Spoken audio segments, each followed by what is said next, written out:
Ladies and gentlemen, hey, hi, how you doing? Welcome back to the channel. Thank you so much for stopping by. Over the course of the past few days, it seems the Battlefield 6 devs have been very busy doing a handful of interviews with various different news outlets here in the gaming space. And in a lot of these different interviews, they've basically been addressing and responding to a lot of the community criticism and feedback over the course of the, season 2 delay, the season 2 launch now, what's been going wrong with the game. And they give us some pretty interesting answers across the board here. So Battlefield Bulletin has gone through and basically compiled a lot of the highlights from these various different interviews taking place in different sources and on different websites here.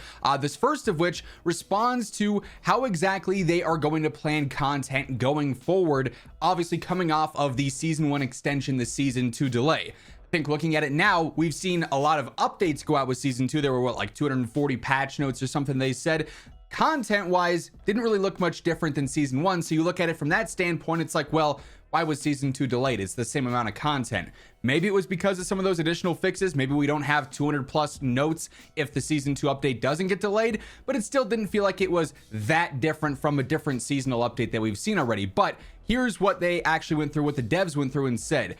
DICE's producer, Phil Garrett, I'm probably mispronouncing that, I'm so sorry, says Battlefield 6 seasons should not face any more delays like season 2, since they've taken quite a lot of different steps in different departments to make sure that players get the seasons immediately. So season 2 should be the only delayed season now going forward, meaning once we see that final phase of season 2 drop, then a month after that, presumably, or whenever the battle pass countdown timer hits 0, we should end up going right into season 3. They say, we came out of the launch from Battlefield 6 and we don't have the best track records for launch. An interesting thing to admit outright. We know it's true, but still weird to hear it directly from the devs.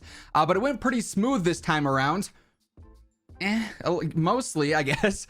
So we're happy for that one. But that launch also takes a lot of work and time. We saw the content we had planned for season 2, and we wanted to give that a little bit more time in the oven to polish things and make sure that we hit the expectations that players have. Obviously, once you plan out the seasons, there's a lot of things that come with that, like marketing and everything behind that, making sure the timings affect not only the game itself, but many, many other things, future seasons as well.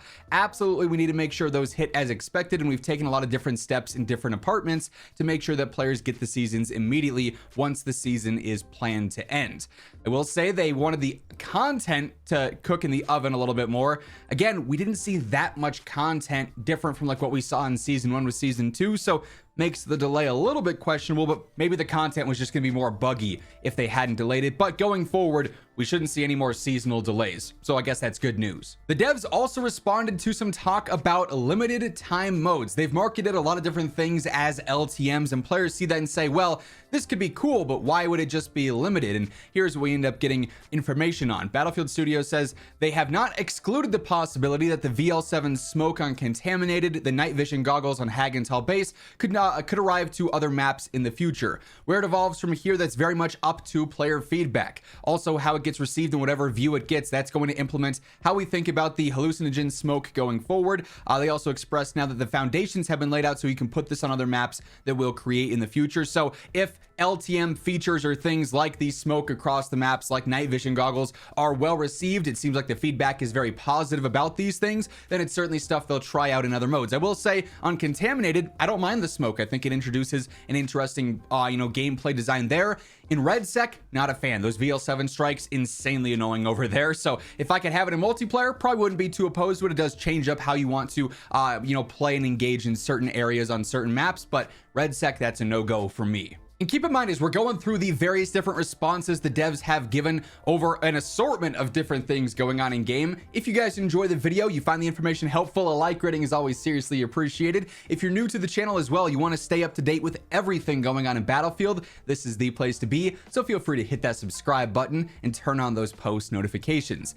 Next up here, Battlefield Studios is also discussing changing the controversial disbanding lobbies, claiming it's an area where they want to see more improvements. The quote out of this article says, "Nothing that we can announce yet, but we do see the feedback, and playing together with friends or randoms that you want to keep playing with is a big part of just playing games and being social. So it's definitely something we want to somewhere rather that we want to see more improvements." So it does seem like disbanding lobbies could be getting taken out or adjusted in some capacity, where maybe it doesn't happen every lobby. If they need to fill because players have left that lobby and re-queued for something else, then they have to disband it entirely. But it does seem some level of continuity could be coming to the matchmaking in general, which again should be good news there. And then this, of course, is a big one, no pun intended here, but finally we get another dev response to map size. Maybe one of the most, if not the most, talked about thing when it comes to Battlefield 6 content.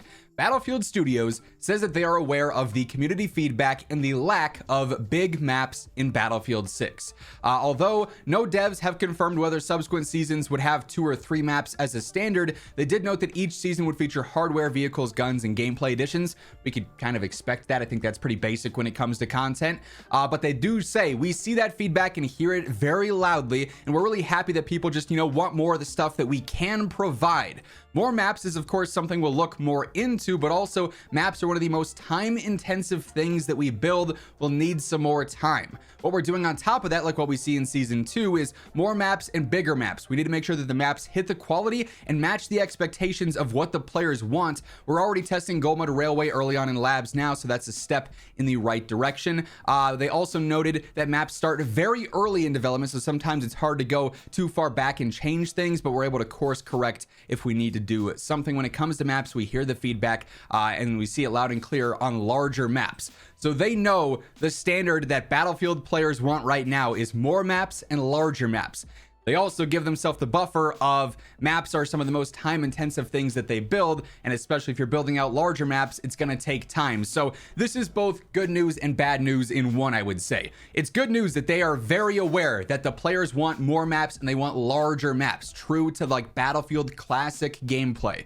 Problem is that when they're saying they hear it now in Season 2, well, if maps take a very long time to go into development and finish production there, we might see something in Season 3, but that also could be up in the air. It could be Season 4, Season 5, where we really start to see these changes in the sentiment affect the content that we're getting here. So it's going to be really interesting to see the timeline unfold here and how quickly the devs can actually respond with updates in game to address the need for more maps and more large scale maps. Obviously, we'll be monitoring this as this unfolds over the course of the upcoming season, so certainly something to keep an eye on. The devs also talked a little bit about Season 2 and what they expect from it and what they're hoping it'll change for the game, saying that Season 2 is the, quote, foundation for future seasons, and believes it'll bring back players who may have left after Season 1's extension, which was obviously quite a bit. We've seen a very large plummet in players with Battlefield 6 over the course of time, especially in the last few weeks leading up to Season 2, as just nothing was going on. They said Season 2 is definitely bigger than what we have done in Season 1. We have the maps. We think they're going to be quite strong. I do like Contaminated quite a bit for what it's worth. We have the additional gameplay mechanics. We've got popular vehicles coming back like the Little Bird. Probably should have been something there at launch. There's a whole new edition in RedSec as well. If you really are a die-hard Battlefield fan, there are so many things that are in the Battlefield DNA that we're adding to Battlefield 6 here in Season 2, which I think is really, really exciting. And on top of that, some innovations as well. I think it's great. When asked if he believes Season 2 is the best season the team has made yet, Jarrett argued that it was the strongest. Does a perfect Battlefield season even exist? Maybe if we got like 2 or 3 or 4 massive maps, then maybe yes, right? But everyone sat together and said this is really, really strong. We want to use Season 2 as kind of the foundation going forward. This is the level that we need to hit. We hope that the players think the same, but I think this is going to be the strongest season yet.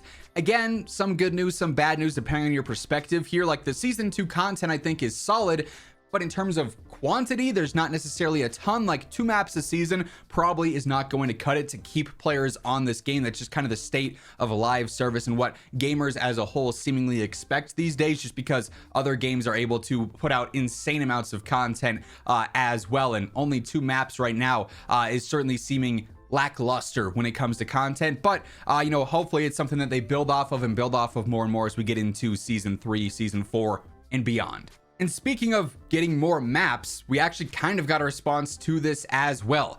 Time and resources, those are the two biggest obstacles which Battlefield Studios face to make more than 2 maps per season. Alexia Christofti says Battlefield Studios would love to create way more maps in Battlefield 6. In terms of cadence, we'd love to do way more maps, but we're just trying to bring things to players as we can and as quickly as we can build them. Christofti also said that limited time modes are here to stay in order to satisfy a wide variety of people playing Battlefield, as we alluded to earlier. We've got such a wide variety of people playing. We know we've got the hardcore fan base that have been playing for years that know and love it, and then we got a bunch of new players that have come in, so trying to have people experience their different content and play different stuff has been important to us. But in terms of things like limited time modes, we listen to community feedback a lot. If we see something that players like and that they really resonate with, we're not going to shut the door and say, okay, that's done. So for instance, Operation Augur, I think it's called, towards the end of this season, if that plays really well, even though it's listed as like a limited time mode in the roadmap, if players really like it, then they won't just take it away because it's a quote limited time mode. It'll instead persist and be continued content there. So if things do really well as limited time things, they'll end up staying long term, which I'm not sure why they market them as limited time to begin with. Just put it in as a feature. If it doesn't, get well received, okay, we screwed up, we'll take that out, no biggie. But nonetheless, that's sort of their plan of action there. But again, reiterating that doing more maps and doing big maps is going to take some time. So kind of